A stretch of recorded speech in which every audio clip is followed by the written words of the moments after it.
What special care should be given to the infants and the young children of mothers with COVID-19?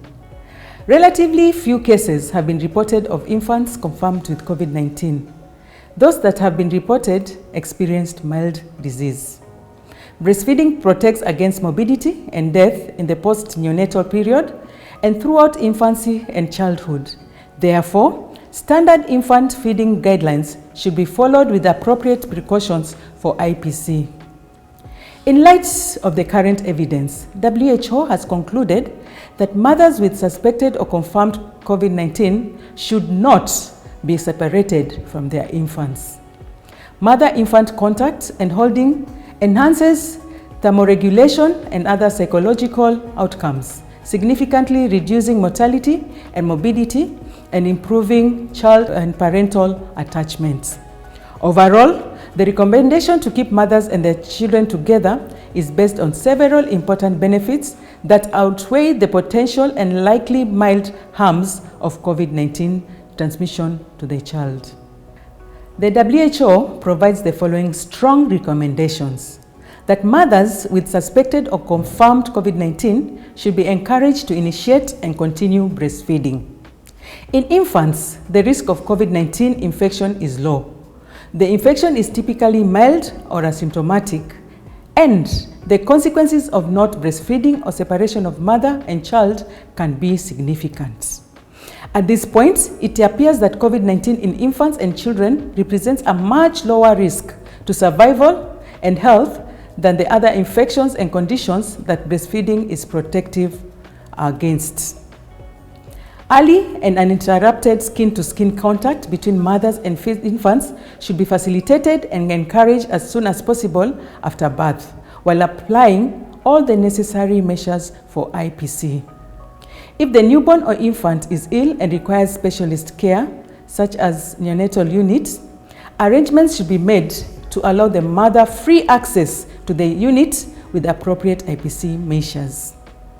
Breastfeeding counseling, basic psychosocial supports, and practical feeding support should be provided to all pregnant women and mothers with infants and young children if they or their infants and young children have suspected or confirmed COVID-19 infection.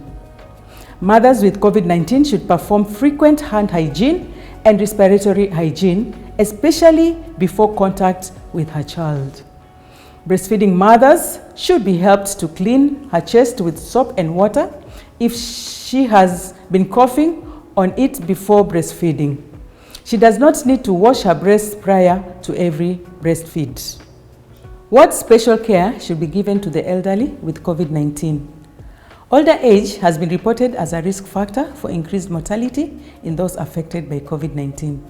Other risk factors that have been reported include smoking, diabetes, hypertension, cerebrovascular disease, cancer, and chronic lung disease. Older people should be screened for COVID-19 at the first point of access to the health system. They should be recognized properly if they are suspected to have COVID-19 and treated appropriately. The WHO provides the following strong recommendations. Identify if there is an advanced care plan for patients with COVID-19, such as desires for ICU care and supports, and respect the patient's priorities and preferences. 2. Review medication prescriptions to reduce polypharmacy and prevent medicine interactions and adverse events for those being treated with COVID-19. Over 20% of adults over 60 years have pre-existing mental or neurological conditions for which they may already be taking medications before infection. Stopping or adjusting the dosage of medications in people with COVID-19 are decisions that require careful risk-benefit analysis. Ensure multidisciplinary collaboration, health and social support providers, e.g. community health workers, physicians, physiotherapists, psychosocial providers in the decision-making process to address multi-morbidity and functional decline.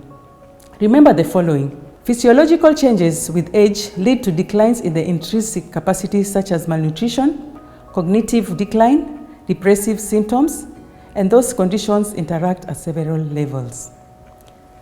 Hearing and vision impairments become more prevalent among older patients and may pose a communication barrier, especially when masks prevent lip reading and decrease vocal clarity. Older people who experience COVID-19, including those admitted to ICU and/or are treated with protracted oxygen therapy and bed rest, are likely to experience pronounced functional decline and require coordinated rehabilitation care after acute hospitalization.